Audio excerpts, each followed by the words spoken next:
Tranquille comme elle sait l'être entre les fougères et les pins, la forêt d'Ermenonville a-t-elle tout effacé de ce 3 mars 74 ? À l'époque, Dominique et Francis n'avaient que 24 et 29 ans. Je sais qu'il faisait beau, il y avait du soleil. C'est vraiment une très belle matinée, hein. L'un était venu comme sauveteur, l'autre filmait pour FR3. Ils ne savaient pas qu'ils avaient devant eux une des plus grandes catastrophes aériennes de tous les temps.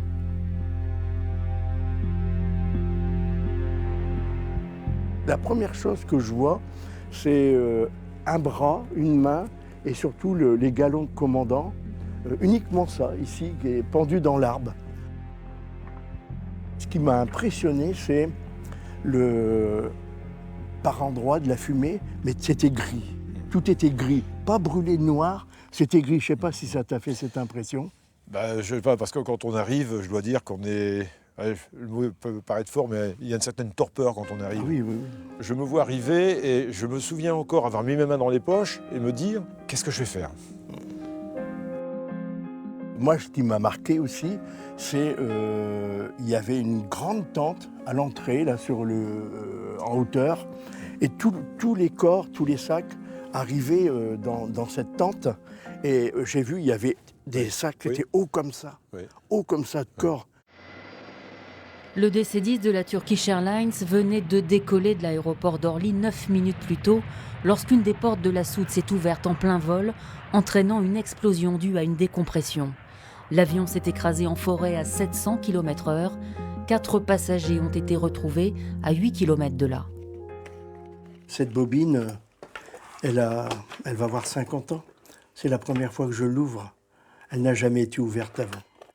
Passé le temps de la sidération, le jeune pigiste, arrivé le premier sur les lieux, tourne des images avec sa caméra 16 mm.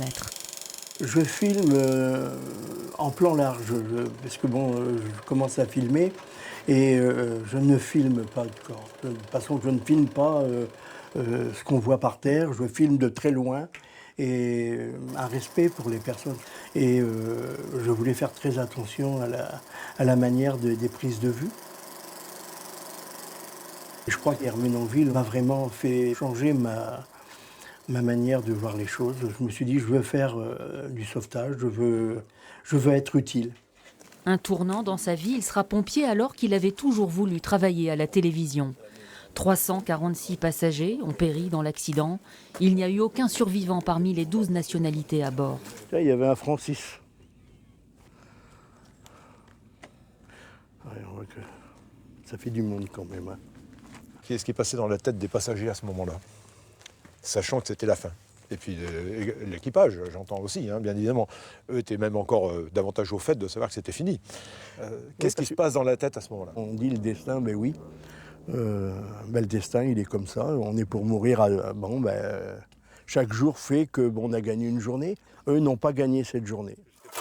Si la forêt brûlée par le kérosène a retrouvé son calme, des morceaux de carlingue continuent d'être ramassés par les promeneurs. Les avions, eux, volent toujours au-dessus d'Ermenonville.